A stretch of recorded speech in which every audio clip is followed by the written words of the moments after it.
The elite are discussing your fate. You want to know what they're talking about? Coming up.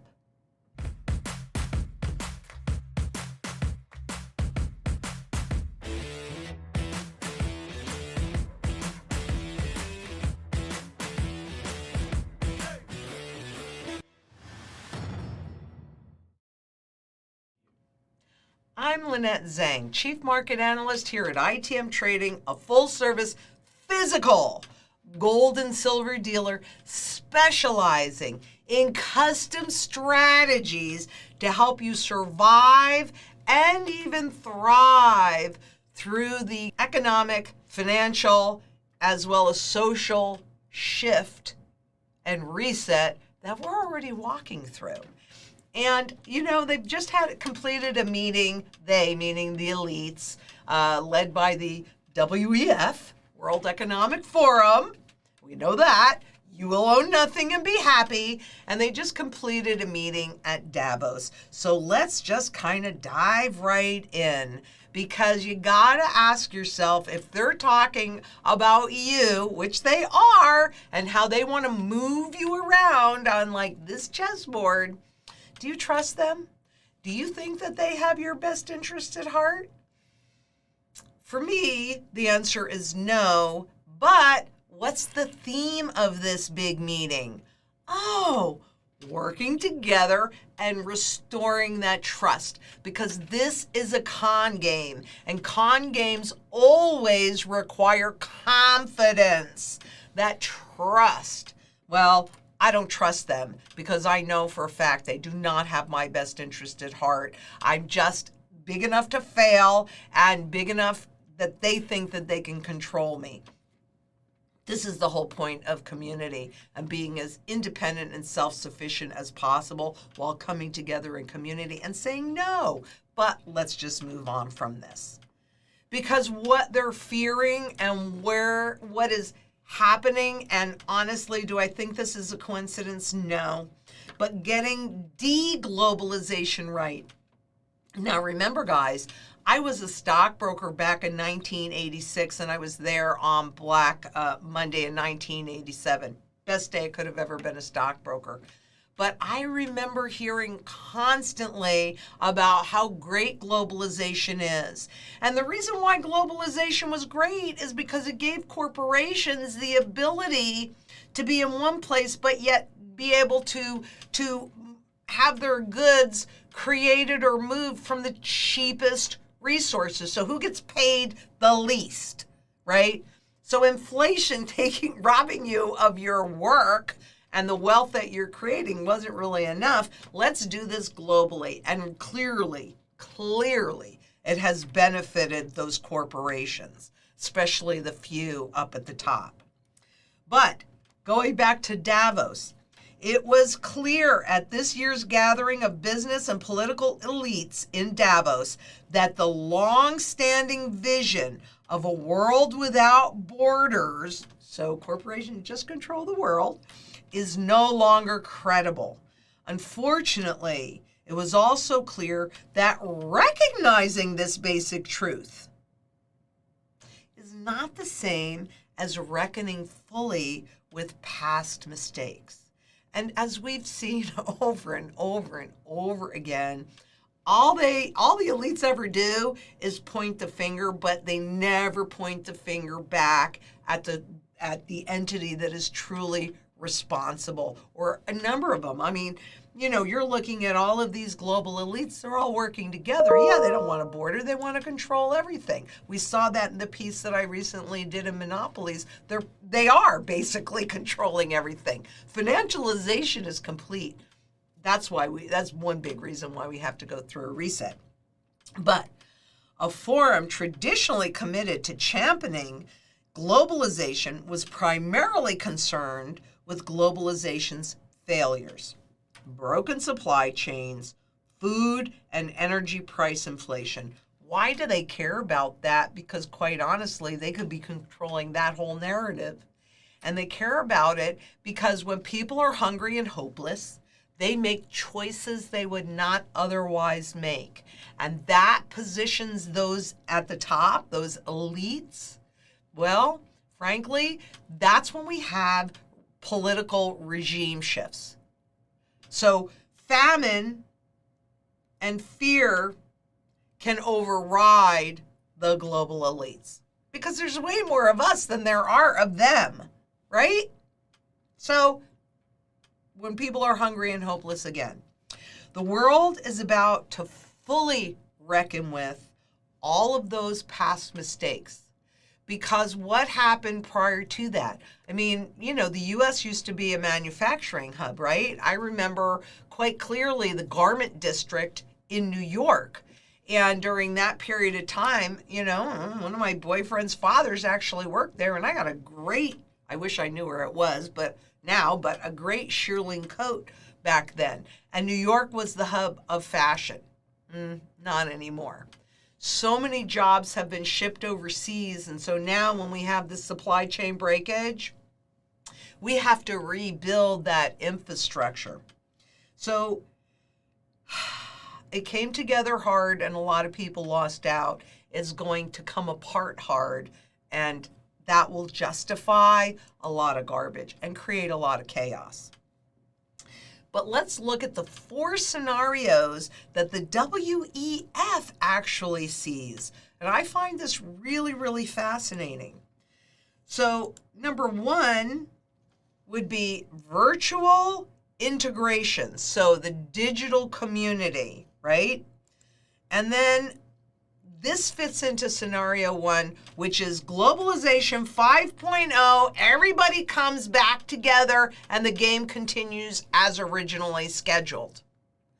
Well, that's the ideal circumstance in their opinion. I don't think that's my opinion. Maybe it's your opinion. I don't know. You get to have your own opinion.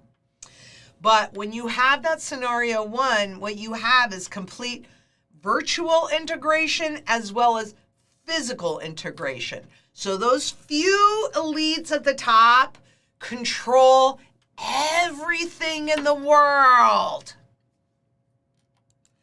Now the next scenario, or scenario 2, is analog networks and virtual nationalism. And we're going to go more into these once I'm finished with this little graph here.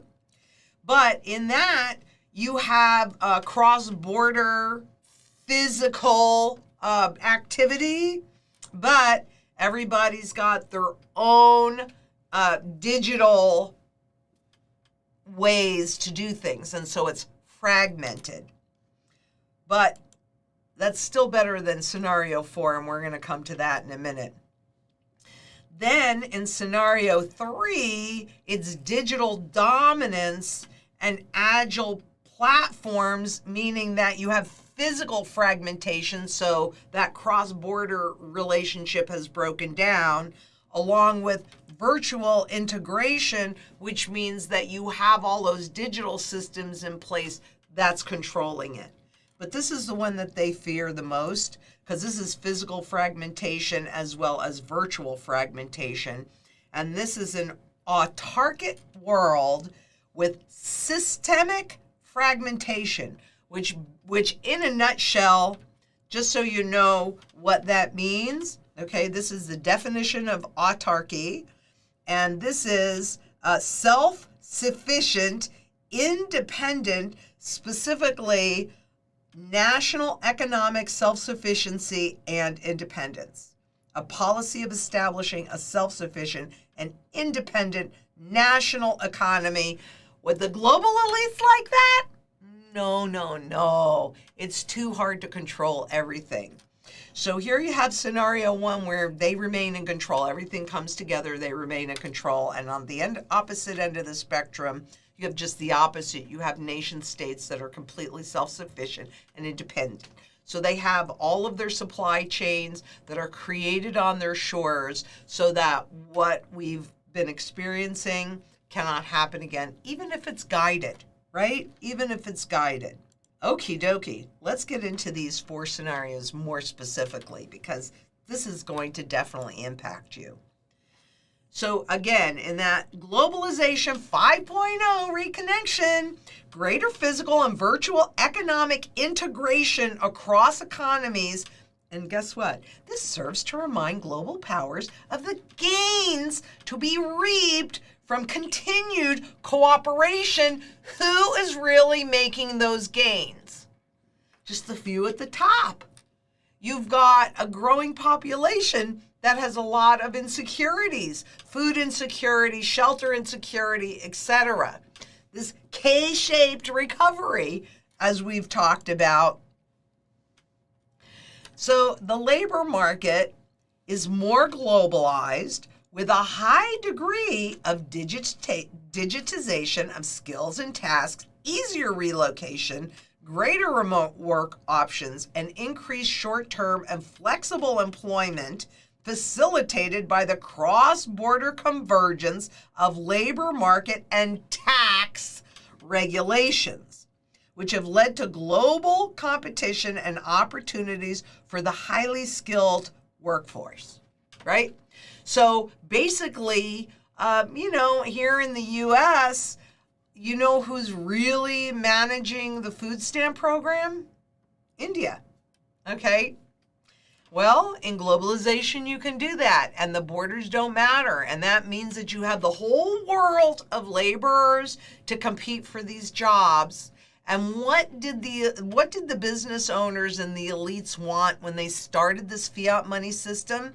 They stated that they wanted to pay the workers less and less and less.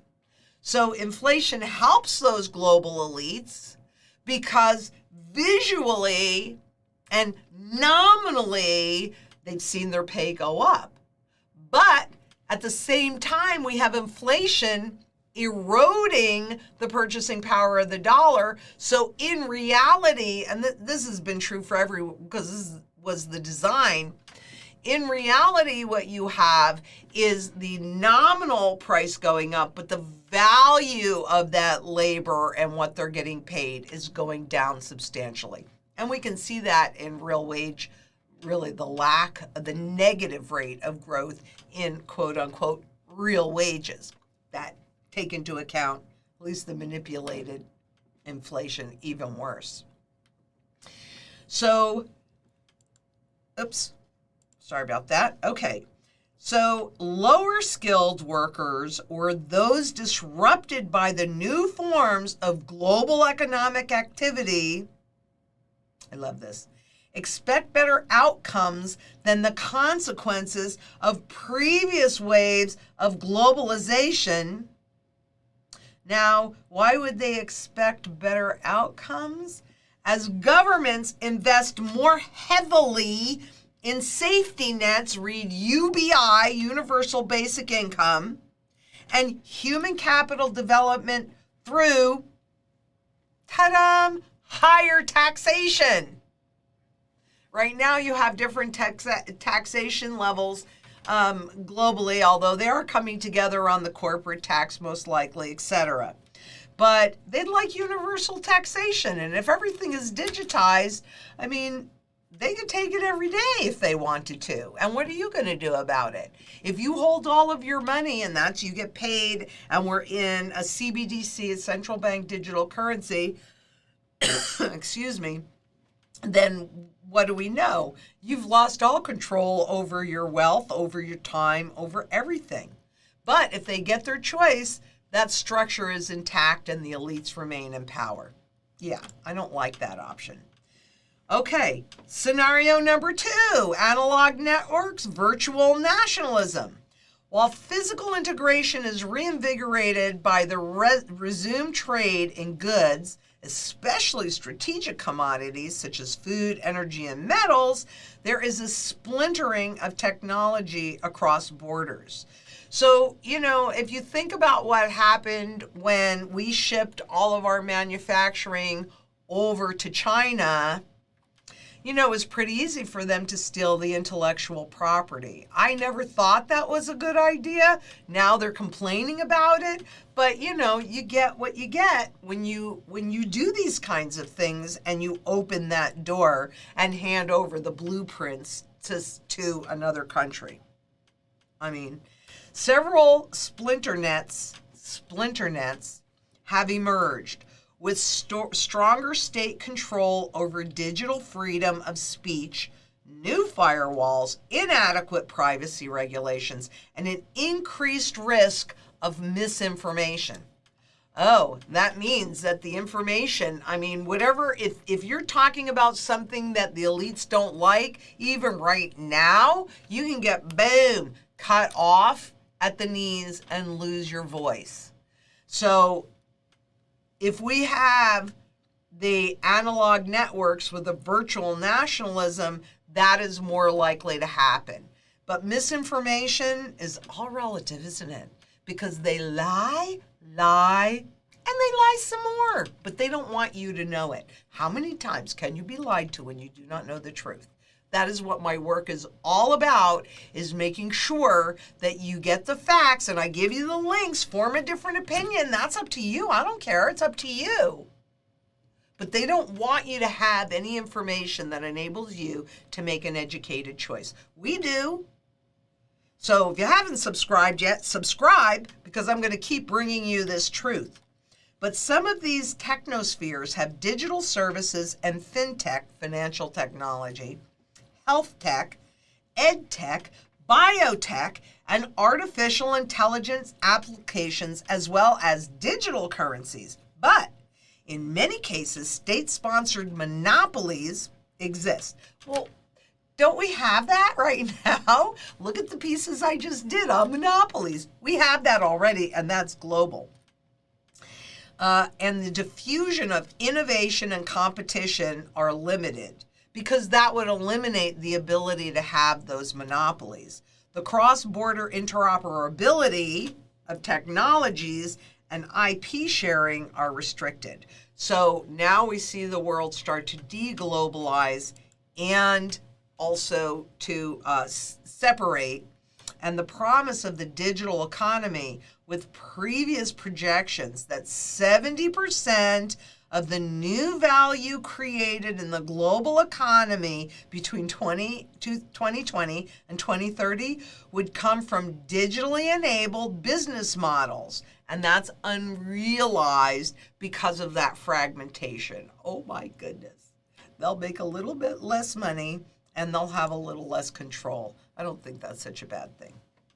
Scenario 3, digital dominance with agile platforms.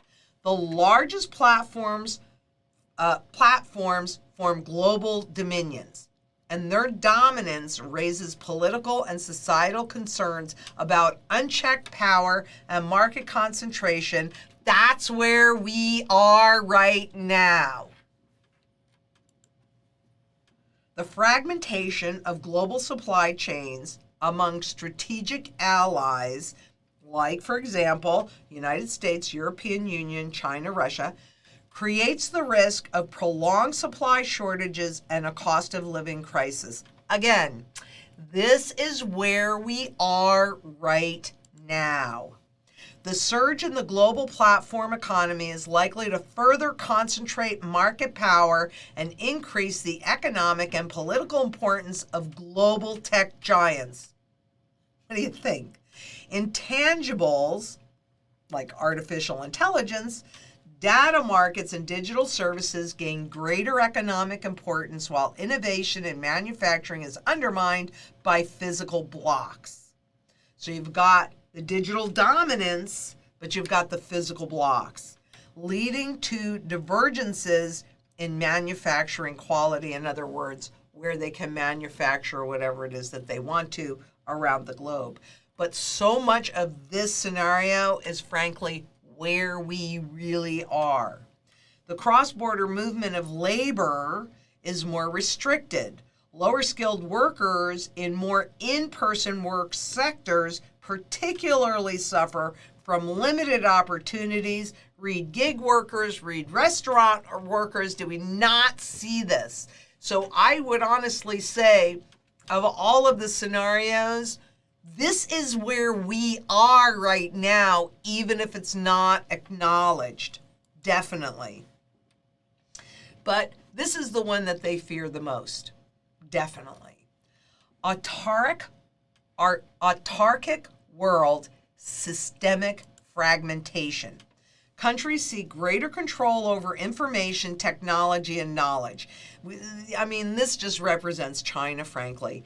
Internet censorship and surveillance are extensive within economies, and misinformation is rising because there's only one stream of thought that's actually going through. Physical and virtual cooperation is concentrated within the more restrictive spheres of influence to preserve strategic access to resource and maintain alliances. Okay, you can really see this in real time because, as I've said many, many times, China is actually showing the world the way to control its population. And my guess is we're going to end up having some kind of combination of all of them and a whole lot less freedoms and a whole lot less choices. But between these poles, the militarization of the economy and technology has increased. And we have certainly seen that in what we've just seen with the U.S., and this is not the first time, but we've seen it many times, but the U.S. cutting Russia out of the global payment system that's based on dollars and virtually pushing them into a default, which that hasn't quite happened yet, and the dominoes, is it an unintended consequence? I'm not really sure. But, we're really at a combination of all of these, and there's a lot of testing going on to see what the world will accept. Heavily indebted governments and corporations have an increased risk of debt defaults. Dual fragmentation in the virtual and physical space leads to the stagnation of talent and the loss of opportunity and wages for high as well as low-skilled workers in both developed and developing countries. And part of what they're doing here is painting a picture so that people go, oh, no, I don't want that. But would it really be such an awful thing if these individual countries, like, I don't know, let's say the U.S., rebuilt and then maintained its own manufacturing base and provided better jobs, etc.? So I think it's also moving forward a combination of all of them. But what I'm wondering in every single case is if this is what's going to lead to that revolution that Ray Dalio has been warning us about. Because I believe that there will be a revolution, since when people are hungry and hopeless, they make choices they would not otherwise make. And with the world on the verge of civil war and revolution, wow, how easy it is to justify the Great Reset. As the World Economic Forum says, now is the time. Let's take advantage of it. Where the globalists and the elite can continue to control everything and even control more. Because what they want to do is shape the economic recovery to their model, which is in their best interest, but not necessarily in yours. And redesign those social contracts. Remember what they said, social, economic, and financial. They want to determine that and create that in their model for their benefit, and revitalizing, bringing that global community that's splintering and breaking apart right now, which is scaring the crap out of them, bringing that together because they want to remain in power on the other side of this mess. I don't want them to remain in power. They got us into this. They've transferred a lot of wealth. They got enough. Go away. Include a new form of fiat money, the kind of money that they can program to their will, charge you lifetime daily taxes because it's not in your possession and you can't hide it. Everything that you earn, everything that you spend is right there in real time for them to access and do it, frankly, whatever they really want to do. That is not okay with me. But you have to acknowledge that things are changing, that we are inside of a transition. socially, economically, and financially. This is the Great Reset. And I find it really interesting because everybody always asks me when in reality it's happening right now. We are living through it. The time to get prepared is right now. Because will the elites use this fracturing of globalization and the crisis that is and will continue to evolve from this? Will they use that as an excuse? If you're scared enough, then you'll do anything. Save me, Mr. Bill, save me, Miss. I'm saying save yourself. I'm saying become your own central banker. Control your wealth. Hold your purchasing power. Because at the same time, this is a list of world mine reserves of gold by country. So I'm wondering if we get that fragmented and we withhold, like we've seen with food. I mean, India's not shipping out any of its wheat, et cetera, right? Will they, each country, then hold all their resources for themselves and not be able to, or not have the desire to ship it out globally? And who's really going to hold the power? Let me see this.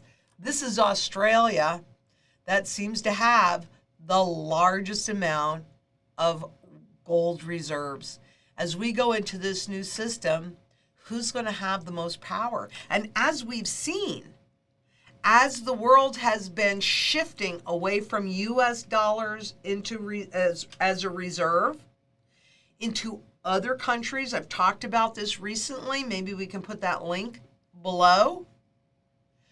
The new reserve currencies are those countries that have gold or are accumulating gold, which I find really, really interesting and really, really telling.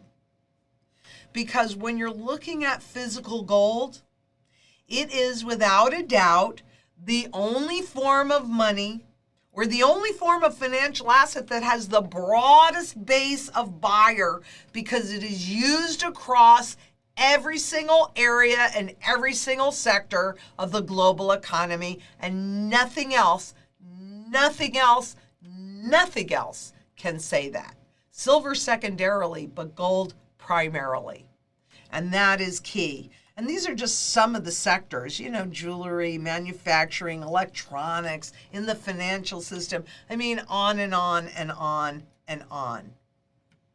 And that's really what makes it, in truth, the most stable asset, and why the big Bank for International Settlements, the central banker's central bank, says that it runs no counterparty risk. The only asset that runs no counterparty risk, gold held at home, which is my favorite of those conclusions, does not run any political risk. It's been absolutely proven to be an inflation fighter, which is really critical right now, although it's always been, but now more than ever as we enter this next hyperinflationary phase. And it is the best flight to safety haven. What do you want? You need to be safe and secure during this period of time. You need to own gold. So that's, let's see. We've already talked about that.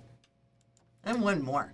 Real money in a changing monetary landscape. And if you can hold your purchasing power in gold, that means that you can convert it into the new currency as you need it. So if you have not yet done this, you want to make sure that you start your gold and silver strategy. There's a Calendly link below. Just click on that and meet with one of our consultants. Have your goals in mind, or they'll help you define them better. But this is not the time to procrastinate. This is the time to move forward, get prepared. Food, water, energy, security, barterability, wealth preservation, community, and shelter. And do not forget our Beyond Gold and Silver YouTube and website, where we're putting together the most comprehensive list. So wherever you are in your journey, whether you're the beginner and you have no money to work with, or you've been doing it forever and you've got lots of money to work with, and everything in between, so that you can get prepared and in a position to weather this crisis. That's what you need to do. And until next we meet, please be safe out there. Bye-bye.